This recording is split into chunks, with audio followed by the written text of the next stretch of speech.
All right, how y'all doing today? You know who I am.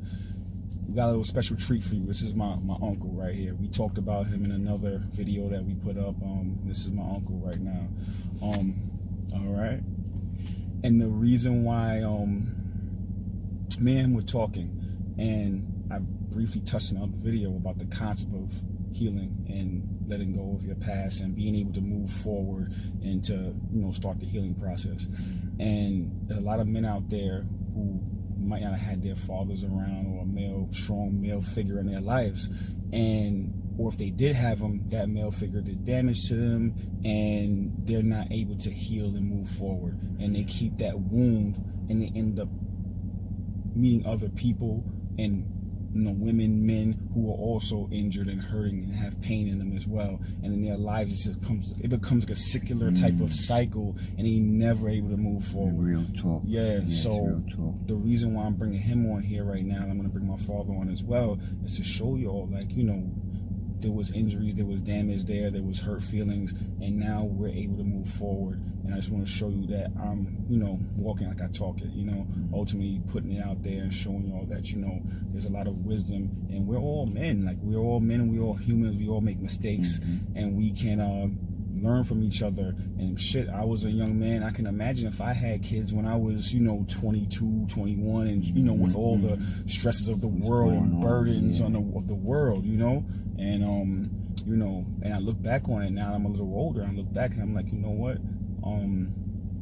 I have to look at it from a perspective of a 37-year-old, not of a perspective of a 17-year-old or 8-year-old, because that means my emotional maturity would still be that of an 8-year-old if I looked at life through the same lens that I looked at life through when I was that age. So now I have to, So I'm gonna give you the floor. We talked about some things. Oh, so before I give you the stage, my uncle, he has some health problems, and we talked about that before we turned the camera on. Honest to God, I feel like he's a warrior, and we have some severed ties with family, and he's not able to be in certain people's lives because of mistakes that he's made in his past. But his soul will not let him move on. And honest to God, I feel like it's because he has a strong message he has to get out, and hopefully this platform allows his soul to have some peace, by getting his message out there and being able to spread that to the world, and I'm gonna help be a vehicle to do that. Thank you. No Thank problem. You. No problem. My brother, my nephew, love you, man. All right, man. Okay. So I'm gonna let you tell your story, Okay, I don't really know where to begin, but I've had a life that's been full of ups and downs, I started basically in a normal, home. Moms and pops was there, but even though pops was there, it was like, my father was like, he was distant, and that's because at that time I didn't understand what he went through. You know what I'm saying? He was a veteran, he was a career Navy man, World War II, so he never really embraced or emotional side with me. It's like pops is there, he's working, whatever. It was always mom. And I think that this is the thing that happens a lot in most African American families, where it's the mother that generally reaches out to the boys especially and embraces them and gives them a form of security or emotional support that should be balanced with the male or the father as well, because as men, we need to learn from men, and sometimes because of that, damage is done, and this platform is excellent because when damage is done, even though we may not want to recognize it or accept it, there's a hurt and a pain, a wound that's so deep on a spiritual and psychological level. If it's not checked, corrected, and healed, we'll never be able to really move on as a complete person, because it's my understanding that as a human being that we are physical, we emotional, we're mental, and we're spiritual beings. And if those factors are not in harmony with each other, we're going to have a deficiency that's not going to allow us to be the best person that we can be to ourselves and to our family or involved in any relationship, and as Omar mentioned, relationship wise, you can't come into a relationship if you have issues that have you on a level of immaturity emotionally, even though chronologically you may be 40, 50, 30s or whatever. But if you have some pain and damage that has you stuck, being emotionally defective, then there's not going to be any success there. And this is why I think the damage rate of relationships are so high within minority communities, because we don't have the insight to really examine, and one of the important keys, as Omar is doing, is from an insightive perspective. We have to look within ourselves and say, hey, what's going on? You know what I'm saying? Myself, one of the things that my father did teach me when I was young, he said, son, you a warrior. You come from a line of warriors. Omar is a warrior. I didn't even know that. I said it, but I must have said it earlier. I didn't even know that. But sorry, go ahead. Yeah, Omar is a warrior. It's in our bloodline. My grandfather, who I only, he passed away at 90-something years old, and I remember I was only 9 when my grandfather passed away, and he was Native American Mohawk, full-blooded, and he had told me that our family were warriors, and that we had that fighting spirit, and no matter what you do in life, whether you're going to be a carpenter or whether you're going to be a book writer, whatever, that you have to have that spirit of wanting to be a fighter, to carry an action through and not to give up. You know what I'm saying? And part of being a warrior is never being hopeless. I have these health issues where, they're wondering how I'm able to walk. They looked at me and I have a fractured spine, whatever, but that's some personal stuff that I'm not going to waste time getting into at this time. But, I refuse to allow anything to hinder me. It's like when you say you're a warrior, it's like there's something deep inside you that you have to sometimes reach deep down in and pull out and say, this is my strength. You know what I'm saying? Whether that inside you leads you to a book, a Bible, a Quran, you know what I'm saying?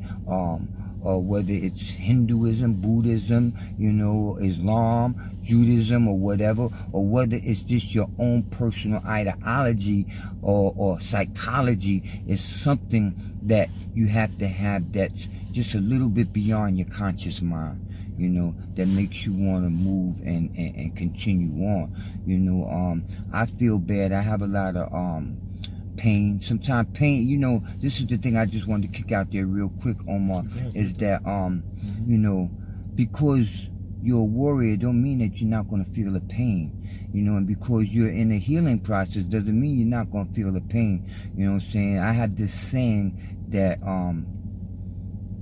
pain is my companion and death is my friend.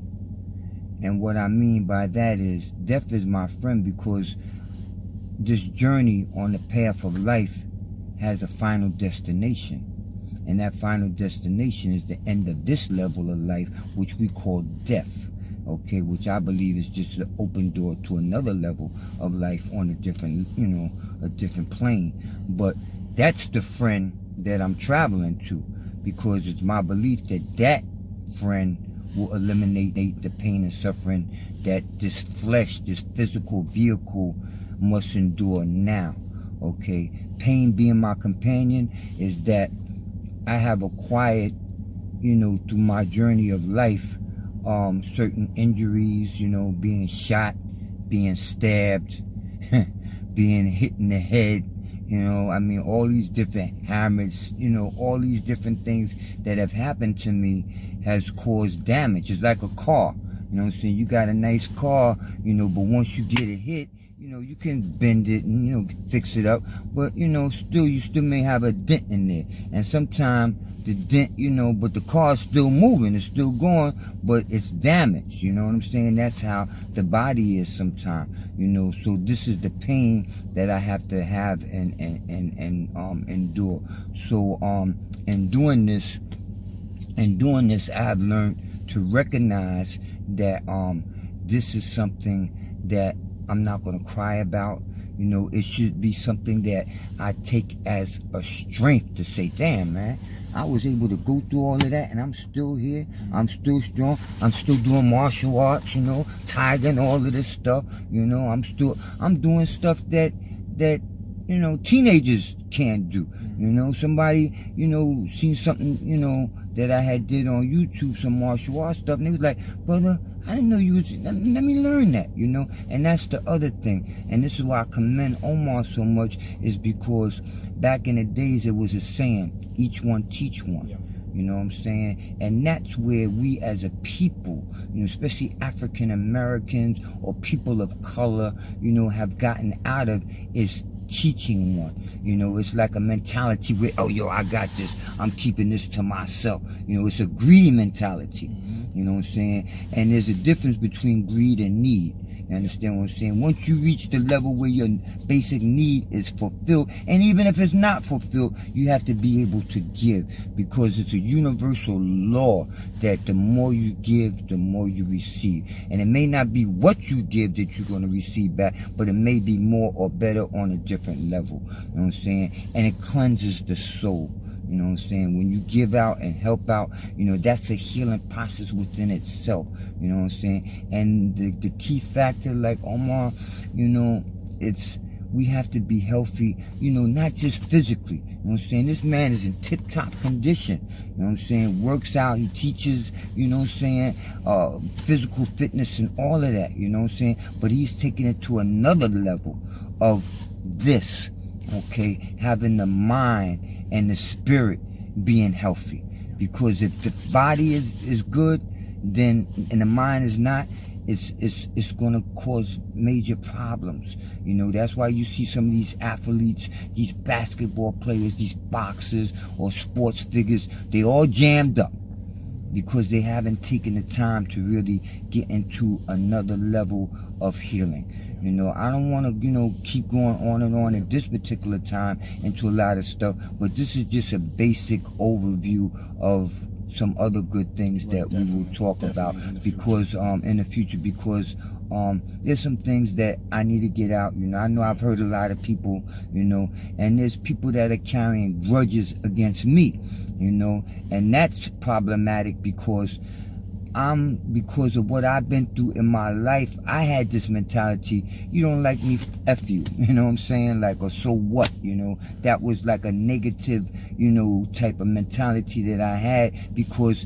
that gave me, that was like my barrier, my wall, that gave me a defensive where, well, I'm not gonna cry because she don't or he don't like me, or he's not feeling me. But we have to sometimes humble ourselves, you know, to show. You know what I found out one time?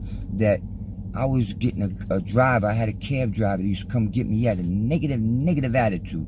You know, get in this car, you know, and he was always negative. And one time we got into some negative feedback with each other, you know, which I didn't have to go there, but I went there to let him know, I ain't no sucker, you know what I'm saying? I'm from the street, dude, you know what I'm saying? It wouldn't be nothing for me to just break your neck, you know, because of your mouth. But, you know, I'm humbled now. But what I found out, this man was always hungry. One morning I came in a car and I had a whole big thing of pancakes, you know, and he was saying, And what I did was, I didn't ask him. I had extra plates, boom, boom, boom. I said, yo, brother, here. He said, what? I said, here, take it, man. I know you hungry. He said, you didn't. He pulled over the side and started eating. And after that, that was my friend. Because he was that attitude, because sometimes you got to know what a person's problem is, why they're projecting negativity, and that's what you got to address. That's real. Okay? That's real. So with that being said, you know, I hope maybe something I said was beneficial, and I appreciate this opportunity, you know, that my nephew has given me, and I also just want to put out there that, you know, it's been a blessing for us to come together and exchange and communicating, because it has enriched my life, you know what I'm saying, to have a nephew that's not just family, but also a good brother and a best friend. Thanks, man. I appreciate you. Peace and love. Salam alaikum. All right.